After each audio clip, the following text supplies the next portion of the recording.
রমজান মাসে কোন কোন কাজগুলো করলে রোজা ভাঙবে এবং সেগুলোর কাফফারা হিসেবে কি দিতে হবে? পান, আহার, স্ত্রী সহবাস অথবা হস্তমৈথুন, ইচ্ছাকৃত বীর্যপাত, এই বিষয়গুলো সাধারণত রোজা ভঙ্গকারী হয়।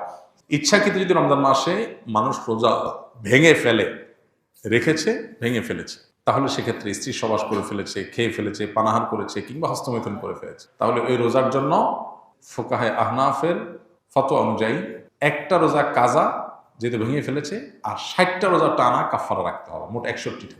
এই টানা নির্বিচ্ছিন্ন রাখতে হবে, মাঝখানে যদি গ্যাপ দেয় আবার শুরু থেকে রাখতে হবে।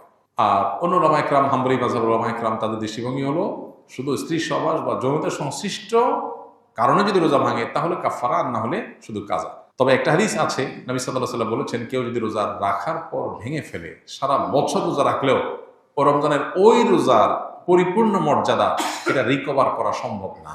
দায় মুক্তি হবে, কাজা এবং কাফারের মাধ্যমে দায় মুক্তি হবে, মর্যাদা একটা হাসিল হবে। রোজা মানেই তো নিয়ন্ত্রণ। গোটা পৃথিবীতে যত অন্যায় হয়, এই অন্যায়গুলো মৌলিকভাবে যে কয়েকটা কারণে হয়, তার ভিতরে দুটি কারণ হলো মেইন। একটা হলো মানুষের ক্ষুণ্ণ বৃত্তির জন্য, আর একটা যৌন বৃত্তির জন্য। একটা হলো মানুষের যৌন চাহিদা পূরণ করার জন্য, একটা হলো পেটের চাহিদা পূরণ করার জন্য মানুষ যত অন্যায় করে। এই জন্য রমজান এই দুইটাকে নিয়ন্ত্রণ করতে বলছে, পানাহার এবং যৌনতা। এগুলো যদি নিয়ন্ত্রণ করার ট্রেনিং নেয় মানুষ, তাহলে যেখানে সেখানে এগুলোর জন্য সে নিজের আদর্শ বিকিয়ে দিবে না। তো এই চেষ্টাটা আমাদের সর্বোচ্চ পর্যায়ে করা উচিত। এবং কাফফারা দেওয়া 60টা রোজা সহজ বিষয় না, টানা রাখতে হয়, এটা অনেক কঠিন কাজ। এই জন্য রমজানের রোজা যাতে কোনো অবস্থাতে বিনা ওজর না ভাঙা হয়। হ্যাঁ, কেউ অসুস্থ হয়ে গেছেন, ভেঙে ফেলেছেন, তার কথা ভিন্ন। আমার একটি নবজাতক শিশু রয়েছে, আমি কি রোজা রেখে তাকে খাওয়াতে পারবো, বা রোজা না রাখলে কি সমস্যা হবে? রোজা রেখে বাচ্চাকে তো খাওয়াতে কোনো সমস্যা নেই, রোজা রেখে তো নিজে খেতে অসুবিধা, বাচ্চাকে খাওয়াতে কোনো অসুবিধা নেই। তবে কোনো মা যদি রোজা না রাখেন, বাচ্চাকে খাওয়াতে হবে সেজন্য, তো সেটা জায়েজ নেই। এতটুকু ঠুনকো অজুহাতে রোজা না রাখার সুযোগ নাই।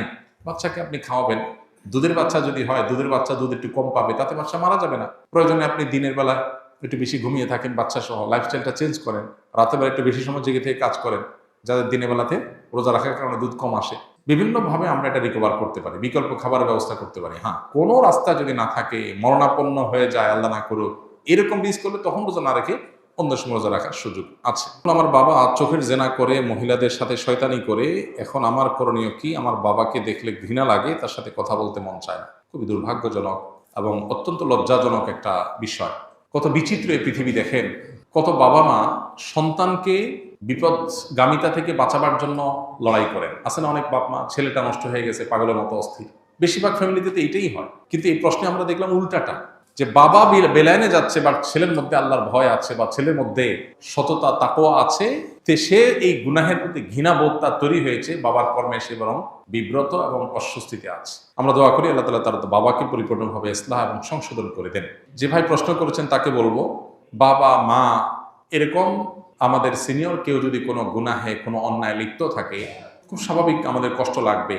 এই কষ্টের কোনো সীমা নাই, কিন্তু মনে রাখতে হবে দিন শেষে আমরা আল্লাহর গোলাম, আল্লাহর দেওয়ার সীমানা আমরা ক্রস করবো না। বাবা যদি অন্যায় করে, বাবাকে আমি বোঝাবার মতো হলে আমি বোঝাবো, আর যদি এই অন্যায় নিয়ে আমি বোঝাবার মতো না হয়, তাহলে অন্য কাউকে দিয়ে বোঝাবো। মাকে বললাম, অন্য কাউকে বললাম। আমার বিভিন্ন প্ল্যান থাকবে, মসজিদের ইমাম সাহেবের সাথে একটু দোস্তি করে, খাতির করে তাকে দাওয়াতি কাজে লাগিয়ে দিলাম, যে আমার বাবার দিকে আপনি একটু মনোযোগ দেন, তাকে একটু দাওয়াত দেন।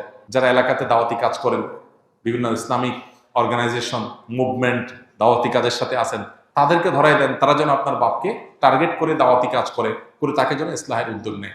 আপনি বিভিন্ন প্ল্যান করেন, আর সেই সাথে চোখের পানি ফেলেন। মনে রাখবেন, আবু হুরায়রা রাদিয়াল্লাহু তাআলা আনহুর চোখের পানি তার মায়ের হেদায়েতের কারণ হয়েছিল। যাই না আমরা নবীজির কাছে এসে বলছেন, ইয়া রাসূলুল্লাহ একটু দোয়া করেন আমার মায়ের জন্য, আমার মা ইসলাম গ্রহণ করে নাই এখনো, আমাকে প্রচুর মারধর করে, আমি মুসলমান হয়েছি সেজন্য। নবী সাল্লাল্লাহু আলাইহি ওয়াসাল্লাম দোয়া করে দিয়েছেন, আল্লাহ আবু হুরায়রার মাকে তুমি হেদায়েত দাও। বাসায় যায় দেখে মা ইসলাম গ্রহণ করার জন্য প্রস্তুত। তো এই জন্য দোয়ার প্রতি ইয়াকিন থাকতে হবে। নবী সাল্লাল্লাহু আলাইহি ওয়াসাল্লাম বলেছেন, আল্লাহর কাছে দোয়া করবা ইয়াকিন নিয়ে, যে আমার দোয়ায় কাজ হবে। দোদুল্যমনা, সংশয় নিয়ে হবে কি হবে না সে ধরনের মানসিকতা নিয়ে দোয়া করলে দোয়া কবুল হবে না। এই জন্য আপনার বাবার জন্য আপনি দোয়া করেন, অন্যদেরকে দিয়ে বোঝান, খবরদার আপনি নিজে তার সাথে ব্যবহার খারাপ করতে যাবেন না। এটা খুব অ্যাসিড টেস্ট, অগ্নি পরীক্ষা, যে বাপ উল্টাপাল্টা করবে, আবার কিছু বলাও যাবে না বাপ সেদিন শেষে। তো এই পরীক্ষা আপনাকে জিততে হবে। আমরা দোয়া করি আল্লাহ তাআলা আপনার বাবা হেদায়েত নসিব করুন। চেষ্টার পরও যদি তিনি তার পথ থেকে ফিরে না আসে, তাহলে সেক্ষেত্রে আপনি সন্তান হিসেবে যতটুকু সম্ভব তাকে আপনি যতটুকু বলতে পারেন, কিন্তু সেটা যেন সীমানা ছাড়িয়ে না যায়, লক্ষ্য রাখতে হবে। কেউ রমজান পেল কিন্তু গুনাহ মাফ করাতে পারলো না, তার জন্য ধ্বংসের বদদোয়া করেছেন জিবরিল নবী সাল্লাল্লাহু আলাইহি ওয়াসাল্লাম বলেছেন আমিন, আমি এটাকে সমর্থন করি। তার মানে জিবরিলের দোয়াতে নবী সাল্লাল্লাহু আলাইহি ওয়াসাল্লামের সমর্থন, এই দোয়া তো বিফলে যাবে না। তার মানে রমজান পেয়েও যদি আপনি মাফ না পান, তাহলে ধ্বংস কেউ ঠেকাতে পারবে না, এটা চরম একটা দুর্ভাগ্য। এই জন্য রমজান মাসে যে কোনো মূল্যে আল্লাহর কাছ থেকে মাগফিরাত পাওয়ার চেষ্টাটা সেরকম আল্লাহর কাছে প্রত্যাশা রাখার মতো করে ইবাদতবন্দি করা দরকার এবং মাগফিরাত কামনা করা দরকার।